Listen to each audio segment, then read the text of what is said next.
Hello everyone, welcome back. Let's talk about another medium problem on Leetcode today. Set matrix zeros, Leetcode 73.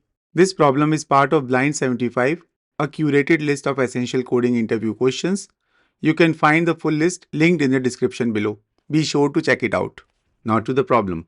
In this problem, we are given an m into n integer matrix, and our goal is if an element in it is 0, then we set its entire row and column to zeros.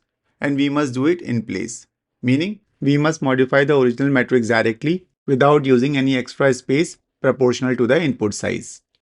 Then in example 1, for the given matrix, we spot 0 at position 1, 1 and we mark its entire row and column to 0 and return this final matrix.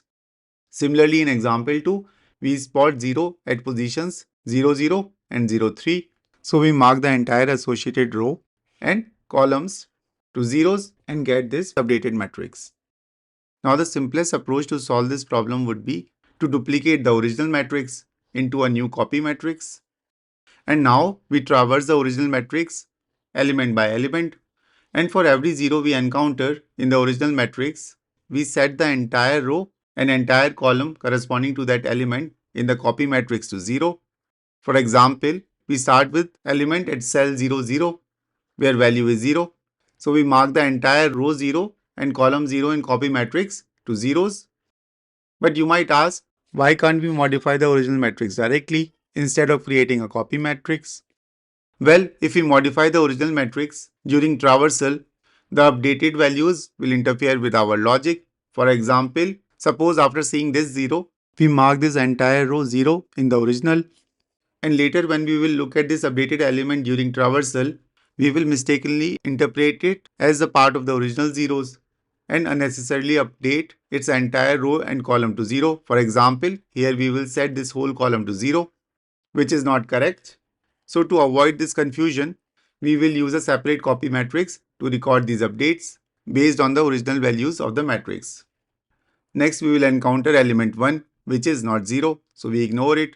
Then we encounter 2, again not 0, so we will ignore it. Then at cell 03, we encounter 0 again, so we will set the entire row in the copy matrix to 0, which was already 0, but we will anyways update it. This shows some repeated work, which we will look at how to optimize later. And we update the column 3 to 0 as well. And continue with our traversal. So next element we see is 3, which is not 0, so nothing will change. Similarly for 4, 5, 2 and so on. All remaining elements are non-zero, so they will be ignored and no update will be made. And finally we get this updated matrix.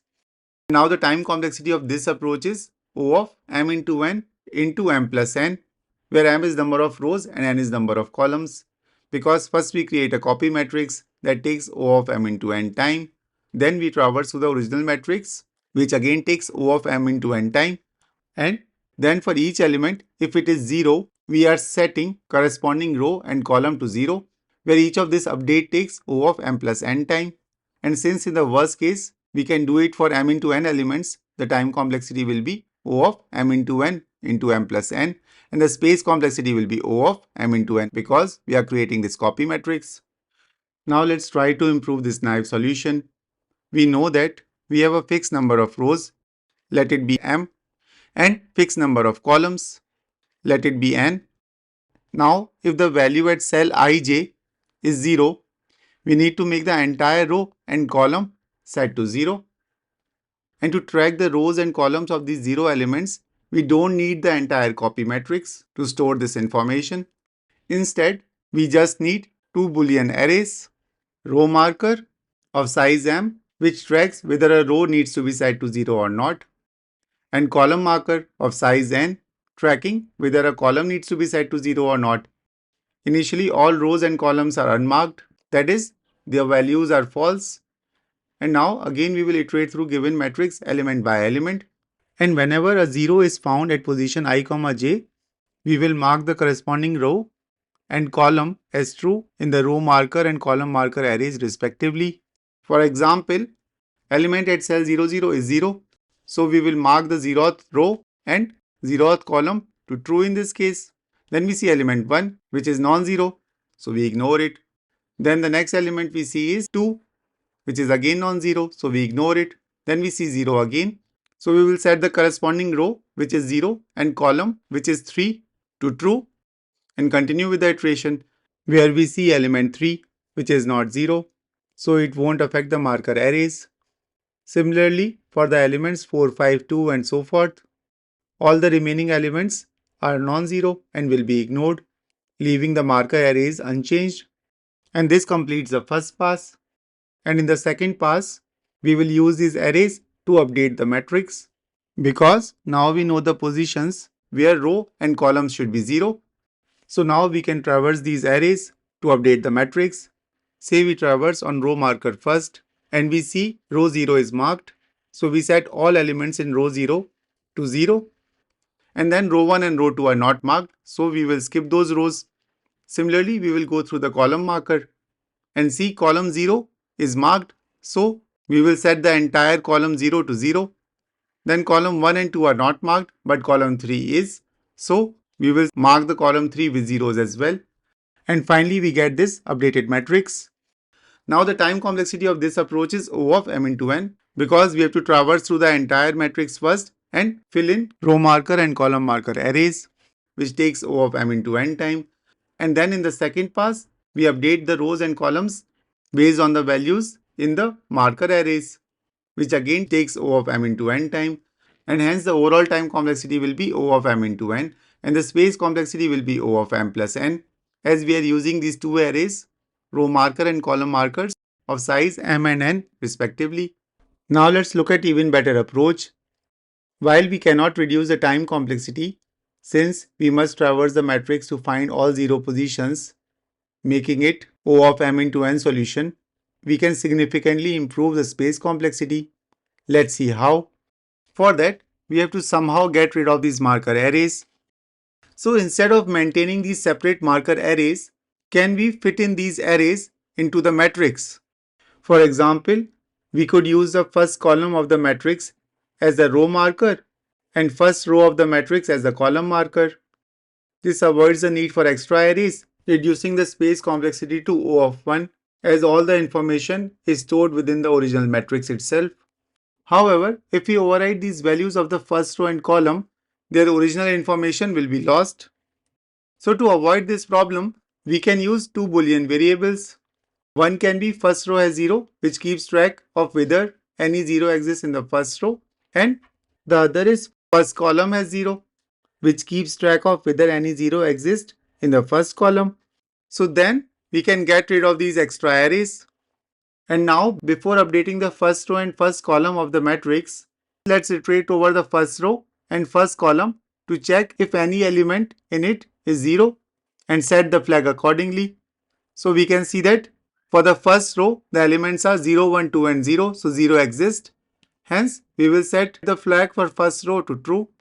And similarly, first column has elements 0, 3 and 1, which contains 0. So we will set the flag for first column to true as well. And now that we have set these flags for the first row and column, we can use these cells to mark the rows and columns of the remaining matrix that needs to be set to 0. And now we traverse through the matrix excluding the first row and column to mark rows and columns that need to be set to 0. And for any element at position I, j, which is 0, we will mark its row by setting the first column of that row to 0 and mark its column by setting the first row of that column to 0. But we can see that in this remaining subarray, there is no element which is 0. So to better understand how this approach works, let's modify this example a bit. So instead of having this 1, let's say we had 0 here. Now let's iterate through the remaining matrix element by element, starting with row and column as 1, where first we encounter element 4, which is non-zero, so we ignore it. The same applies to elements 5, 2 and 3. And then we come across element 0. At this point, we mark the corresponding first column and first row to 0, as they track rows and columns that need to be set to 0. Next, we see element 5, which is again non-zero, so we ignore it. With this, we are done with the iteration, and the markers are now set in the first row and column ready to be used to update the rest of the matrix. So using these markers, we iterate through the matrix again, starting with row 1 and column 1, and update any row or column where the corresponding marker in the first row or column is set to 0. First, let's start with the row markers. In row 1, we see element 3, which is non-zero, so row 1 remains unchanged. Then in row 2, we see element 0, so we set all elements in row 2 to 0. Similarly, we will go through the column markers stored in the first row. Starting with column 1, we see the value is 1, which is not 0, so column 1 remains unchanged. However, column 2 has its marker set to 0, so we will set all elements in column 2 to 0. Similarly, column 3 is also marked, so we will set all elements in column 3 to 0. And finally, since we have used the values from the first row and column as markers, we can now update the first row and first column themselves using these flags. So here, the flag for first row is set, so we will set all elements in the first row to 0. Similarly, the flag for first column is also set, so we will set all elements in the first column to 0. And now that we have set zeros in the rows and columns of the matrix based on the initial positions of zeros, the process is complete and we achieve the desired result using an in-place approach with O1 space complexity, as we are just using these two flags. Now, while this two flag solution works well, we can actually solve this problem by just using one flag. By assigning the marker array for rows to the first column and for columns to the first row, we can store all necessary information for the submatrix. However, this creates the ambiguity for the common cell 0, 0, where it becomes unclear whether it belongs to the row marker or column marker. Let's see how. Here the cell 0, 0 is 0, but suppose that was not the case and we had a matrix like this one where 0 exists only in the first row but not in first column. This 0 would cause us to set the marker at matrix cell 0, 0 to 0, representing the row marker. However, when we update the matrix later based on this marker, there will be confusion about whether to update the first row or the first column to 0. And a similar issue arises if a 0 occurs only in the first column and not in first row, as in this example.